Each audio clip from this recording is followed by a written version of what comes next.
चाणक्य की जीवनी। आचार्य चाणक्य, जो कि विष्णुगुप्त व कौटिल्य के नाम से भी विख्यात हैं, एक महान विद्वान थे जिनकी नीतियों पर चलकर कई साम्राज्य स्थापित हुए।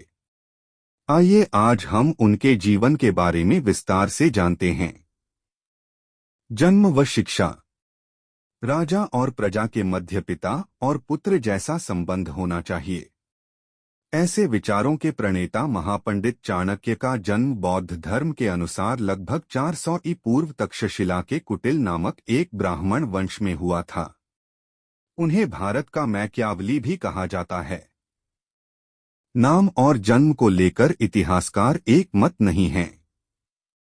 कुटिल वंश में जन्म लेने के कारण वे कौटिल्य कहलाए, परंतु कुछ विद्वानों के अनुसार कौटिल्य का जन्म नेपाल की तराई में हुआ था, जबकि जैन धर्म के अनुसार उनका जन्मस्थली मैसूर राज्य स्थित श्रवणबेलगोला को माना जाता है। जन्मस्थान को लेकर मुद्रा राक्षस के रचिता के अनुसार उनके पिता को चमक कहा जाता था, इसलिए पिता के नाम के आधार पर उन्हें चाणक्य कहा जाने लगा। कौटिल्य की शिक्षा दीक्षा प्रसिद्ध नालंदा विश्वविद्यालय में हुई थी। प्रारंभ से ही होनहार छात्र के रूप में अपनी एक विशेष पहचान बनाने वाले चाणक्य अध्ययन समाप्ति के बाद नालंदा विश्वविद्यालय में ही पढ़ाने लगे थे। भारत पर सिकंदर का आक्रमण वो घटना जिसने चाणक्य के जीवन की दिशा मोड़ दी। एक शिक्षक के रूप में उनकी ख्याति आसमान की ऊंचाइयों को स्पर्श कर रही थी, परंतु उस दौरान घटित दो घटनाओं ने उनके जीवन की दिशा ही मोड़ दी। पहली, भारत पर सिकंदर का आक्रमण और तात्कालिक छोटे राज्यों की पराजय। दूसरी, मगध के शासक द्वारा कौटिल्य का किया गया अपमान। उपरोक्त कारणों की वजह से विष्णुगुप्त देश की एकता और अखंडता की रक्षा हेतु छात्र छात्राओं को पढ़ाने के बजाय देश के राजाओं को शिक्षित करने का संकल्प लिए निकल पड़े। चाणक्य के जीवन की दिशा बदलने वाले प्रसंग पर गौर करना अति आवश्यक है।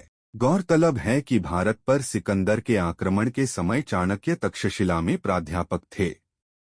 तक्षशिला और गांधार के राजा आम्भी ने सिकंदर से समझौता कर लिया था। चाणक्य ने भारत की संस्कृति को बचाने के लिए सभी राजाओं से आग्रह किया, किंतु सिकंदर से लड़ने कोई नहीं आया। पुरु ने सिकंदर से युद्ध किया किंतु हार गया। उस समय मगध अच्छा खासा शक्तिशाली राज्य था तथा उसके पड़ोसी राज्यों की आंखों का कांटा भी। देशहित को सर्वोपरि मानने वाले विष्णुगुप्त मगध के तत्कालीन सम्राट धनानंद से सिकंदर के प्रभाव को रोकने हेतु सहायता मांगने गए, परंतु भोगविलास एवं शक्ति के घमंड में चूर धनानंद ने प्रस्ताव ठुकरा दिया। उसने कहा, पंडित हो और अपनी चोटी का ही ध्यान रखो, युद्ध करना राजा का काम है, तुम पंडित हो सिर्फ पंडिताई करो। तभी चाणक्य ने अपनी चोटी खोल दी और प्रतिज्ञा ली कि जब तक मैं नंद साम्राज्य का नाश नहीं कर दूंगा तब तक चोटी नहीं बंधूंगा। चंद्रगुप्त को शिष्य बनाना। चाणक्य के जीवन का प्रसंग चंद्रगुप्त की बिना अधूरा है, क्योंकि उनकी प्रतिज्ञा को सार्थक करने में चंद्रगुप्त माध्यम बने।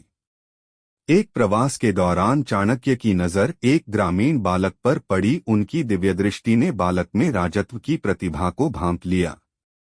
चाणक्य ने तुरंत 1000 कारशापण मुद्रा देकर उस बालक को उसके पालक पिता से खरीद लिया। उस समय चंद्रगुप्त 8 या 9 वर्ष के बालक थे। चाणक्य ने उसे अप्राविधिक विषयों और व्यावहारिक तथा प्राविधिक कलाओं की भी सर्वांगीण शिक्षा दिलाई। माना जाता है कि उस वक्त कुछ ही प्रमुख शासक जातियां थीं, जिसमें शाक्य मौर्य का प्रभाव ज्यादा था। चंद्रगुप्त उसी गण प्रमुख का पुत्र था। चाणक्य ने उसे अपना शिष्य बना लिया एवं एक सबल राष्ट्र की नींव डाली, जो कि आज तक एक आदर्श है। पाली स्रोतों से प्राप्त चंद्रगुप्त के प्रारंभिक जीवन का विवरण मिलता है। चाणक्य के अनुसार एक आदर्श शासक की शिक्षा व गुण। कौटिल्य राजतंत्र के समर्थक थे। उनका कहना था कि प्रजा के सुख में राजा का सुख होना चाहिए और प्रजा के हित में ही राजा का हित निहित होना चाहिए। इसके लिए उसे बाल्यकाल से ही शिक्षित किया जाना चाहिए। एक अच्छे शासक बनने की प्रक्रिया मुंडन संस्कार से शुरू हो जानी चाहिए। सर्वप्रथम वर्णमाला तथा अंकमाल का अभ्यास कराना चाहिए और उपनयन के बाद नई आंविक्षिकी वार्ता और दंडनीति का ज्ञान कराया जाना चाहिए। कौटिल्य ने अपनी इसी नीति से चंद्रगुप्त मौर्य को बाल्यकाल से ही एक श्रेष्ठ शासक के रूप में शिक्षित किया। चाणक्य की शिक्षा से परांगत होकर चंद्रगुप्त ने सिकंदर को पराजित ही नहीं किया बल्कि अपने कार्यकौशल तथा बौद्धिक कौशल से एक श्रेष्ठ शासक के रूप में इतिहास के पन्नों में अमर हो गया। चाणक्य के अनुसार एक शासक कैसा होना चाहिए, इसका विवरण उन्होंने चाणक्य नीति में विस्तृत रूप से लिखा है। कौटिल्य के अनुसार राजा कुलीन होना चाहिए। राजा स्वस्थ और शासन का अनुसरण करने वाला होना चाहिए। अच्छे शासक को निर्भीक, शास्त्र ज्ञाता, संयमी, बलवान होना चाहिए। कामक्रोध तथा लोभमोह से मुक्त होना चाहिए। चाणक्य का कहना है कि जिस प्रकार घुन लगी हुई लकड़ी शीघ्र नष्ट हो जाती है, उसी प्रकार जिस राजकुल के राजकुमार शिक्षित नहीं होते, वह राजकुल बिना किसी युद्ध के ही नष्ट हो जाते हैं।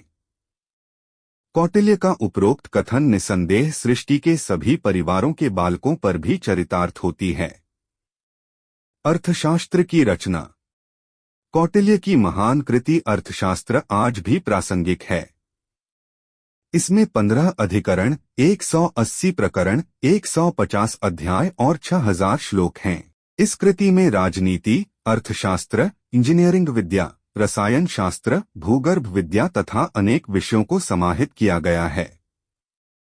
कौटिल्य द्वारा हस्तलिखित ये ग्रंथ तब सामने आया जब तंजौर के ब्राह्मण ने 1905 में मैसूर के प्राच्य पुस्तकालय में भेंट की।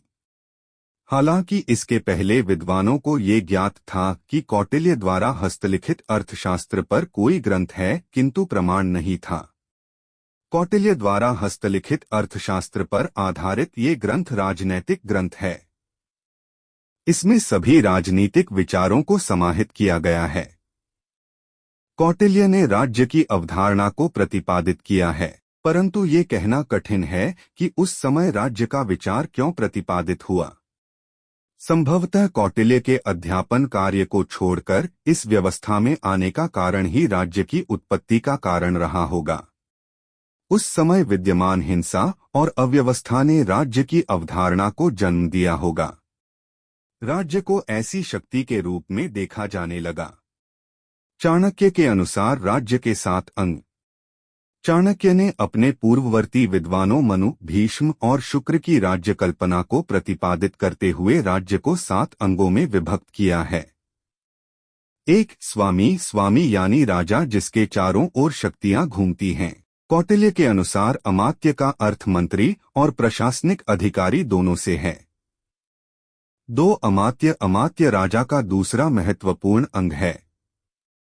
अमात्य की महत्ता को बताते हुए कौटिल्य कहते हैं, एक पहिए की गाड़ी की भांति राजकाज भी बिना सहायता से नहीं चलाया जा सकता, इसलिए राज्य के हित में सुयोग्य अमात्यों की नियुक्ति करके उनके परामर्श का पालन होना चाहिए। 3. जनपद। कौटिल्य ने तीसरे अंग के रूप में जनपद को स्वीकारा है। जनपद कार्यालय अर्थ है जनयुक्त भूमि। जनपद की व्याख्या करते हुए कौटिल्य कहते हैं, जनपद की स्थापना ऐसी होनी चाहिए जहां यथेष्ट अन्न की पैदावार हो, किसान मेहनती और लोग शुद्ध स्वभाव वाले हों, नदियां और खेत खुशहाली का वातावरण पैदा करते हों। 4. दुर्ग। कौटिल्य ने कहा है कि दुर्ग राज्य के प्रति रक्षात्मक शक्ति तथा आक्रमण शक्ति के प्रतीक हैं। उन्होंने 4 प्रकार के दुर्ग की व्याख्या की है। औदिक दुर्ग। इस दुर्ग के चारों ओर पानी भरा होता है। पार्वत दुर्ग। इसके चारों ओर पर्वत या चट्टानें होती हैं। धानवन दुर्ग। इसके चारों ओर ऊसर भूमि होती है जहां न जल न घास होती है। वन दुर्ग। इनके चारों ओर वन एवं दलदल पाए जाते हैं। 5. कोश। राज्य के संचालन में और दूसरे देश से युद्ध तथा प्राकृतिक आपदाओं से बाहर निकलने के लिए कोश की आवश्यकता होती है। कौटिल्य ने इसकी महत्ता को स्वीकारते हुए कहा कि धर्म, अर्थ और काम, इन तीनों में से अर्थ सबसे ज्यादा महत्वपूर्ण है, या यूं कहा जाए कि अर्थ दोनों का आधार स्तंभ है। 6 दंड कौटिल्य के अनुसार दंड का आशय सेना से है। सेना राज्य की सुरक्षा की प्रतीक है। 7 मित्र कौटिल्य के अनुसार राज्य की प्रगति मित्र भी आवश्यक है। कौटिल्य कहते हैं कि मित्र ऐसा होना चाहिए जो वंश परंपरागत हो, उत्साह आदि शक्तियों से युक्त तथा जो समय पर सहायता कर सके। अंतर्राष्ट्रीय क्षेत्र में कौटिल्य की सबसे बड़ी देन मंडल सिद्धांत है और शांडगुण्य निजी है। मंडल राज्यों का वृत्त माना जाता है। 6 लक्षणों वाली शांडगुण्य नीति का समर्थन मनु ने भी किया है और इसका वर्णन महाभारत में भी मिलता है। राजदर्शन में कौटिल्य को प्रथम दार्शनिक कहा जा सकता है। कौटिल्य ने गुप्तचरों के प्रयोग को सरकार का अहम हिस्सा कहा है। श्रीमद् भागवत में चाणक्य का उल्लेख आचार्य चाणक्य और चंद्रगुप्त मौर्य के नाम का उल्लेख श्रीमद् भागवत में भी किया गया है। श्रीमद् भागवत के 12 स्कंध में कलयुग के राजाओं का वर्णन किया गया है। इस वर्णन में बताया गया है कि चाणक्य और चंद्रगुप्त द्वारा नंद वंश का नाश किया जाएगा।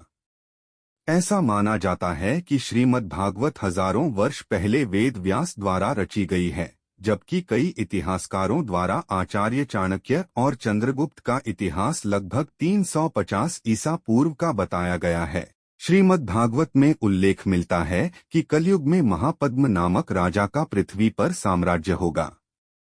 इस राजा के शासन का उल्लंघन कोई नहीं कर सकेगा। इस वंश की क्रूरता का नाश कौटिल्य, वात्सायन तथा चाणक्य नाम से प्रसिद्ध एक ब्राह्मण द्वारा किया जाएगा। नंद वंश के नाश के बाद चाणक्य द्वारा चंद्रगुप्त मौर्य को शासक बनाया जाएगा। मौर्य वंश का शासन 137 वर्षों तक रहेगा। श्रीमद् भागवत में चाणक्य का विवरण उनकी प्रतिभा को आसमान की ऊंचाइयों पर ले जाता है।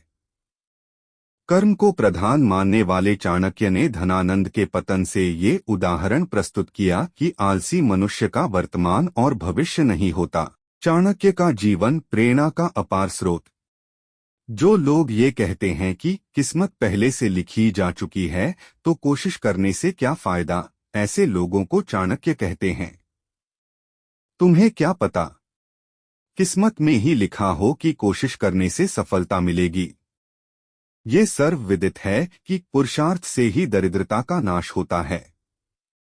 शिक्षक के रूप में संपूर्ण जीवन व्यतीत करके उन्होंने समाज को शिक्षा दी कि एक शिक्षित इंसान हर जगह सम्मान पाता है। शिक्षा सुंदरता को भी पराजित कर सकती है।